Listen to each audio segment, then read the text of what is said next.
ದರ್ಶನ್ ಭೇಟಿಗೆ ಇವತ್ತು ಕುಟುಂಬಸ್ಥರು ಪರಪ್ಪನ ಅಗ್ರಹಾರಕ್ಕೆ ಬಂದಿದ್ರು. ಆದರೆ ದರ್ಶನ್ ಸಂಕಷ್ಟಗಳು ಮಾತ್ರ ಸದ್ಯಕ್ಕಂತೂ ಮುಗಿಯೋ ಲಕ್ಷಣವೇ ಗೋಚರಿಸಿಲ್ಲ. ಜೈಲಲ್ಲಿ ರುಚಿಕಟ್ಟಾದ ಊಟ ಸಿಗ್ತಾ ಇಲ್ಲ. ಇತ್ತ ಹೊರಗಿನಿಂದ ಕುಟುಂಬಸ್ಥರು ತಂದು ಕೊಡೋದಕ್ಕೂ ಕೂಡ ಆಗ್ತಿಲ್ಲ. ಈ ಬಗ್ಗೆ ಒಂದು ವರದಿ ಇಲ್ಲಿದೆ.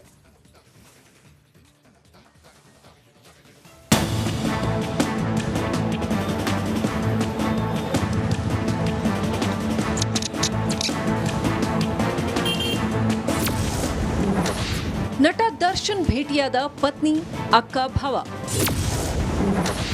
ತಾಯಿ ಕಂಡು ಕಣ್ಣೀರು ಸುರಿಸಿದ ಪವಿತ್ರ ಗೌಡ. ರೇಣುಕಾಸ್ವಾಮಿ ಕೊಲೆ ಕೇಸ್ನಲ್ಲಿ ನಟ ದರ್ಶನ್ ಪರಪ್ಪನ ಅಗ್ರಹಾರ ಸೇರಿ 20 ದಿನ ಆಯಿತು. ಕಾಟೇರ್ನನ್ನ ನೋಡೋಕೆ ಸಂಬಂಧಿಕರು, ನಟ ನಟಿಯರು ಬರ್ತಿದ್ದಾರೆ. ಇಂದು ಕಾರಿನಲ್ಲಿ ದರ್ಶನ್ ಅಕ್ಕ, ಭಾವ ಮತ್ತು ಅಕ್ಕನ ಮಗ ಚಂದ್ರಕುಮಾರ್ ಆಗಮಿಸಿದ್ರು. ಮನೆಯಿಂದ ತಂದಿದ್ದ ಬಟ್ಟೆ, ಹಣ್ಣುಗಳನ್ನ ತೆಗೆದುಕೊಂಡು ಹೋದ್ರು.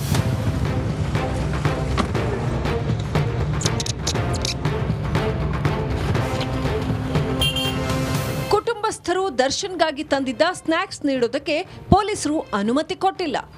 ಸ್ನಾಕ್ಸ್ ಬುಟ್ಟಿ ಹಿಡಿದು ಒಳಗೆ ಹೋಗ್ತಾ ಇದ್ದ ಡ್ರೈವರ್ನನ್ನ ತಡೆದು ವಾಪಸ್ ಕಳುಹಿಸಿದ್ದಾರೆ.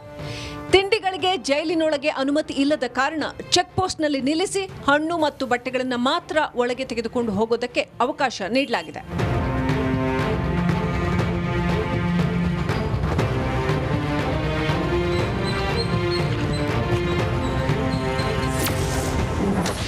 ದರ್ಶನ್ ಭೇಟಿಯಾದ ಪತ್ನಿ ವಿಜಯಲಕ್ಷ್ಮಿ, ಮಗ. ದರ್ಶನ್ ಅಕ್ಕ, ಭಾವ ಜೈಲಿಗೆ ಭೇಟಿ ನೀಡಿದ ಸಂದರ್ಭದಲ್ಲೇ ಪತ್ನಿ ವಿಜಯಲಕ್ಷ್ಮಿ, ಮಗ ವಿನೀಶ್ ಆಗಮಿಸಿದ್ರು. ಕುಟುಂಬಸ್ಥರು ದರ್ಶನ್ ಭೇಟಿಗಾಗಿ ಒಳಗೆ ಹೋಗಿದ್ದ ಕಾರಣ ಹೊರಗೆ ಕಾಯ್ತಾ ಇದ್ರು. ಅವರು ಹೊರಬಂದ ಬಳಿಕ ವಿಜಯಲಕ್ಷ್ಮಿ, ವಿನೀಶ್ ಒಳ ಹೋದ್ರು. ತಾಯಿ ಭೇಟಿ ವೇಳೆ ಆರೋಪಿ ಪವಿತ್ರ ಗೌಡ ಕಣ್ಣೀರು ಹಾಕಿದ್ದಾರೆ. ನಟ ದರ್ಶನ್ ಅಂತರ ಕಾಯ್ದುಕೊಳ್ಳುತ್ತಿದ್ದಾರೆ ಅಂತ ತಾಯಿ ಬಳಿ ಹೇಳಿಕೊಂಡಿದ್ದು, ನಾನು ಏನು ತಪ್ಪು ಮಾಡಿದೆ ಅಂತ ನನಗೆ ಈ ಶಿಕ್ಷೆ? ರೇಣುಕಾಸ್ವಾಮಿ ಕೆಟ್ಟದಾಗಿ ಮೆಸೇಜ್ ಮಾಡಿದ್ದು, ತಿಳಿಸಿದ್ದು ನನ್ನ ತಪ್ಪ, ನನ್ನಿಂದಲೇ ತಪ್ಪಾಯಿತು ಎಂಬಂತೆ ನಟ ದರ್ಶನ್ ವರ್ತಿಸ್ತಾ ಇದ್ದಾರೆ. ನನ್ನ ಬಾಳಿನ ಜೊತೆ ಆಟವಾಡ್ತಿದ್ದಾರೆ ಅಂತ ಪವಿತ್ರ ಕಣ್ಣೀರು ಹಾಕಿದ್ದಾರೆ ಎನ್ನಲಾಗಿದೆ. Crime bureau, republic Kannada.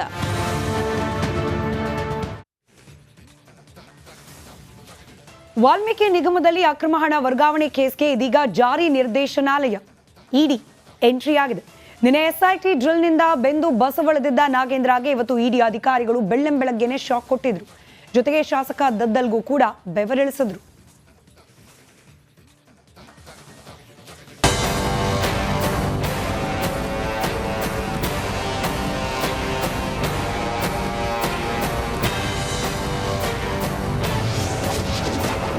Valmiki ನಿಗಮ ಅಕ್ರಮದ ತನಿಖೆಗೆ ಇಡಿ ಎಂಟ್ರಿ. ನಾಗೇಂದ್ರ, ದದ್ದಲ್ ಮನೆ ಕಚೇರಿಗಳಲ್ಲಿ ಶೋಧ. ವಾಲ್ಮೀಕಿ ಅಭಿವೃದ್ಧಿ ನಿಗಮದಲ್ಲಿ ನಡೆದಿದ್ದ ಕೋಟಿ ಅಕ್ರಮ ಹಣ ವರ್ಗಾವಣೆ ಕೇಸ್ ತನಿಖೆಗೆ ಇದೀಗ ಜಾರಿ ನಿರ್ದೇಶನಾಲಯ ಅಖಾಡಕ್ಕಿಳಿದಿದೆ. ನಿಗಮದಲ್ಲಿ ಸುಮಾರು 187 ಕೋಟಿ ರೂಪಾಯಿಗಳ ಅಕ್ರಮ ನಡೆದಿದ್ದು, ಇಡಿ ಅಧಿಕಾರಿಗಳ ರಂಗ ಪ್ರವೇಶದಿಂದ ಕೇಸ್ಗೆ ಬಿಗ್ ಟ್ವಿಸ್ಟ್ ಸಿಕ್ಕಿದೆ.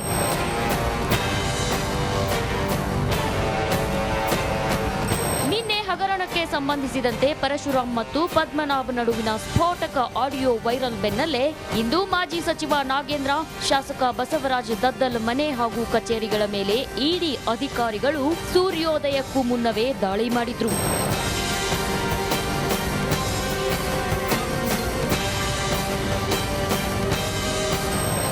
ಸತತ 7 ಗಂಟೆಗಳ ಎಸ್ಐಟಿ ಡ್ರಿಲ್ನಿಂದ ಬಸವಳಿದಿದ್ದ ನಾಗೇಂದ್ರಗೆ ಇಂದು ಇಡಿ ಟೀಮ್ ಬಿಗ್ ಶಾಕ್ ನೀಡಿತ್ತು. ಬೆಂಗಳೂರಿನ ಕೋರಮಂಗಲ, ವಿಜಯನಗರ ಮತ್ತು ಎಂಎಸ್ ರಾಮಯ್ಯ ಆಸ್ಪತ್ರೆ ಪಕ್ಕದಲ್ಲಿರೋ ನಾಗೇಂದ್ರರ ನಿವಾಸಗಳ ಮೇಲೆ ಇಡಿ ಟೀಮ್ ದಾಳಿ ಮಾಡಿದ್ದು, ಮನಿ ಲ್ಯಾಂಡರಿಂಗ್ ಹಿನ್ನೆಲೆಯಲ್ಲಿ ದಾಖಲೆಗಳ ಪರಿಶೀಲನೆಗಿಳಿದಿತ್ತು.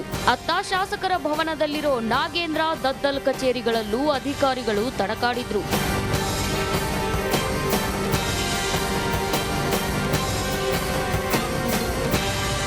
ಇಷ್ಟು ದಿನ ಎಸ್ಐಟಿ ಸ್ಕ್ಯಾನರ್ನಲ್ಲಿ ನಡೀತಿದ್ದ ವಾಲ್ಮೀಕಿ ಅಕ್ರಮದ ತನಿಖೆ ಇಡಿ ಎಂಟ್ರಿಯಿಂದ ರೋಚಕತೆ ಪಡೆದುಕೊಂಡಿದೆ. ವಿಧಾನಸಭೆ ಸದನ ಆರಂಭಕ್ಕೂ ಮುನ್ನವೇ ವಿರೋಧ ಪಕ್ಷಗಳಿಗೆ ಮತ್ತೊಂದು ಅಸ್ತ್ರ ಸಿಕ್ಕಿದೆ.